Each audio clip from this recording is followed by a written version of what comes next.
नमस्कार साथियों। देखिए, द 100 लीग का नाम सुना ही होगा आपने। द 100 लीग में पाकिस्तानी खिलाड़ियों को बैन करने की बात चल रही है।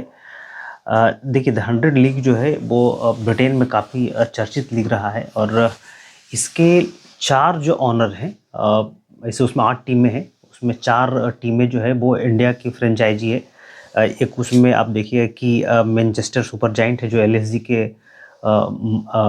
मतलब फ्रेंचाइजी है। संजीव गोयनका उसके मालिक हैं। एक है एमआई लंदन जो एमआई का है, मुकेश अंबानी का है। एक है सनराइजर लीड्स जो सनराइजर हैदराबाद का है। और एक है दिल्ली कैपिटल सादर्न ब्रेव, ये आपका जो दिल्ली कैपिटल का है। तो 4 फ्रेंचाइजी जो है उसने तय किया है कि हम यहाँ पे पाकिस्तानी प्लेयर को नहीं लेंगे। अब ये जो है खबर सुनकर के पाकिस्तानी मीडिया में पाकिस्तानी जो क्रिकेटर हैं उनके होश उड़ गए हैं। अब वो जो है चिल्लाना शुरू कर दी कि अ, भाई हम तो अब आइसोलेट हो जाएंगे। पहले तो आईपीएल से आइसोलेट किया गया, फिर आप देखिए कि जो साउथ अफ्रीका लीग होता है, एशिया लीग होता है, वहाँ पे बिल्कुल इनको आउट ऑफ क्रिकेट कर दिया गया, वहाँ पे उनको नहीं खरीदा जाता। हाँ, इस बार जो है बिग बैश लीग में कुछ पाकिस्तानी खिलाड़ी को खरीदा गया था। अच्छा, द 100 में पिछले बार में कुछ पाकिस्तानी खिलाड़ी थे, लेकिन इस बार द 100 लीग से भी पाकिस्तानी खिलाड़ियों को बाहर कर दिया जा रहा है। नहीं, तब बाहर ही रहो। अच्छा, इसका सीधा इम्पैक्ट जो है ना, ये आ रहा है कहाँ से? तो ये आ रहा है जो मोहसिन नकवी ने T20 वर्ल्ड कप के दौरान ये कहा था कि भाई हम भारत के साथ में नहीं खेलेंगे, ठीक है? तो इसका तो परिणाम ये होना ही था। ये परिणाम होना ही था कि भाई भारत जिस दिन चाह जाएगा ना, उस दिन क्रिकेट को पाकिस्तान में तबाह कर देगा। और वही यहाँ पर भी होने वाला है। भाई चाहे बीबीएल हो, चाहे सीपीएल हो, अब 100 लीग हो, साउथ अफ्रीका लीग हो, या फिर आईपीएल तो बाहर ही हो गया। तो इस सारे जो लीग हैं उसमें लगभग फ्रेंचाइजी जो हैं वो इंडियंस हैं। बिग बैश लीग को छोड़ दिया जाए तो वहाँ पर भी भारतीय अब फ्रेंचाइजी जा रहे हैं। तो सारे लीग में पैसा लगाने का काम कर रहे हैं इंडियंस। और पाकिस्तानी जो हैं उनका जो है बार-बार कहना है कि नहीं, मेरे बिना क्रिकेट तो अधूरा है। तो भाई जब तुम्हारे बिना क्रिकेट अधूरा है, तो जब तुम्हें बैन किया जा रहा है, तुम चिल्ला क्यों रहे हो?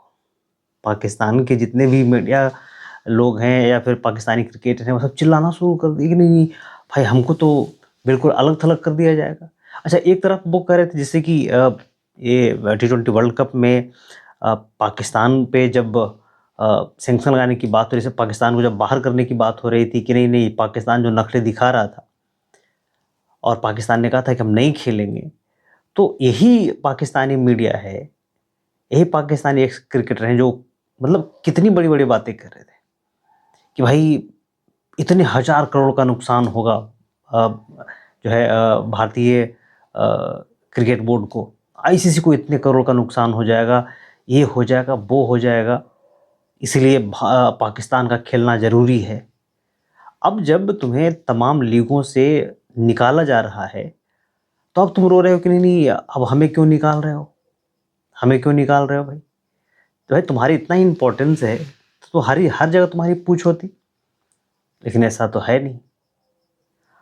मतलब अगर मुझे लगता है कि ये जो अभी जो सीज़न चल रहा है 2027 तक आईसीसी का एक नया ये है सीज़न है जिसमें जितने भी मीडिया राइट्स वगैरह बिके हुए हैं, जो नया मीडिया राइट्स आएगा, बिकेगा, उसमें मुझे नहीं लगता है कि पाकिस्तान टीम को इतना तवज्जो दिया जाएगा, जितना तवज्जो अभी मिल रहा है। और इसी भारत-पाकिस्तान मैच के बिहाफ़ पे लोग बोलते हैं कि भाई जितने भी ब्रॉडकास्टर हैं वो बहुत पैसा लगाते हैं।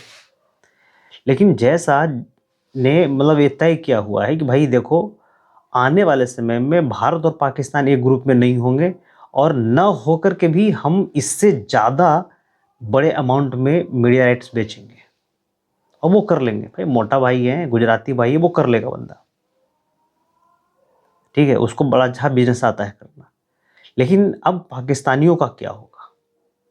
एक तो ऐसे ही उनके क्रिकेटर को वहाँ पे पैसे नहीं मिलते, जो कुछ छोटे-मोटे लीग में जाकर के वो खेल रहे थे, उसमें भी अब ये नया लफड़ा आ गया है कि भाई अब भारतीय ओनर्स उनको खरीदेंगे ही नहीं। जब से ये खबर आई कि द 100 लीग में भारतीय ओनर्स जो हैं वो पाकिस्तानी खिलाड़ी को नहीं खरीदेंगे, तब से काफ़ी जो है हलचल का माहौल है। उसमें ईसीबी के जो चेयरमैन है रिचर्ड गोल्ड, उन्होंने कहा है कि नहीं, हम भारतीय ओनर से बात करेंगे और जो है जितना पॉसिबल हो हम कहेंगे कि नहीं नहीं बिल्कुल सब बराबर तरीके से यहाँ पे बीडिंग होगी, कोई ऐसा इग्नोर नहीं करेगा। लेकिन भाई जिस टीम को एक पर्टिकुलर खिलाड़ी नहीं चाहिए तो ज़बरदस्ती थोड़ी कोई खरीद लेगा।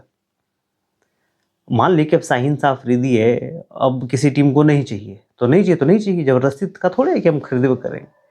और उसको ऑस्ट्रेलियन प्लेयर चाहिए, उसको इंग्लैंड का प्लेयर चाहिए, उसको साउथ अफ्रीकन प्लेयर चाहिए। ज़रूरी थोड़ा है कि पाकिस्तान के प्लेयर ही हमको चाहिए। तो इसी में थोड़े किसी को फोर्स करेगा कि नहीं आप ज़रूरी, ऐसा थोड़े होगा कि नहीं हर टीम में 2-5 खिलाड़ी पाकिस्तानी रखना होगा, ऐसा थोड़े होता है, ऐसा तो होगा नहीं। इसको लेकर के पाकिस्तान में जो भूचाल आया है बिल्कुल ये जायज़ है और अभी तो शुरुआत है, अभी शुरुआत है।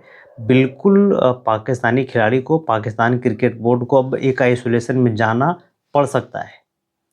बिल्कुल उनको इतना ही मिलेगा कि उनका क्रिकेट ज़िंदा रहे बस। उसी की हकदारी है क्योंकि मोहसिन नकवी जैसे लोग क्रिकेट में आएंगे तो क्रिकेट की दुर्गति होने ही है। जैसा कि अब देखिए बांग्लादेश की दुर्गति हुई, बांग्लादेश ने तो भाई अभी T20 वर्ल्ड कप समाप्त भी नहीं हुआ है और उसने माफ़ी मांगनी शुरू कर दी है कि भैया हम बीसीसीआई से अपना रिश्ता ख़राब नहीं करना चाहते। नई सरकार बनी है और नई सरकार के जो खेल मंत्री हैं वो सबसे पहला काम यही किया है कि नहीं हम भारत से रिश्ते सुधारेंगे, बीसीसीआई से हम बात करेंगे, जो चीज़ें ख़राब हुई उसको मिल बैठ करके बात करके हम सुलटाएंगे, लेकिन हम बीसीसीआई से पंगे नहीं लेंगे। तो जो मोहसिन नकवी के पाकिस्तान के बहकावे में आकर के जो बांग्लादेश क्रिकेट बोर्ड था वो एक्शन लिया था, उस एक्शन के कारण रिएक्शन हुआ था और आईसीसी ने बांग्लादेश को बाहर कर दिया था। उसका जो है खामियाजा बांग्लादेश को अच्छे तरीके से पता हो गया है कि नहीं बीसीसीआई से पंगे नहीं लेने का। तो भाई अब द 100 लीग में पाकिस्तानी खिलाड़ी अब लगभग नहीं खेलेंगे, ऐसा एक खबर आ रही है। उम्मीद है कि ऐसा ही होगा क्योंकि जय साहब बैठे हुए हैं, बाकी जितने भी फ्रेंचाइजी हैं उनको पता ही होगा कि अभी जिस प्रकार से माहौल चल रहा है, बांग्लादेश के एक प्लेयर को खरीदने के बाद इतना बवाल हुआ था, अगर आप पाकिस्तानी प्लेयर आप खरीदेंगे तो कितना बवाल होगा।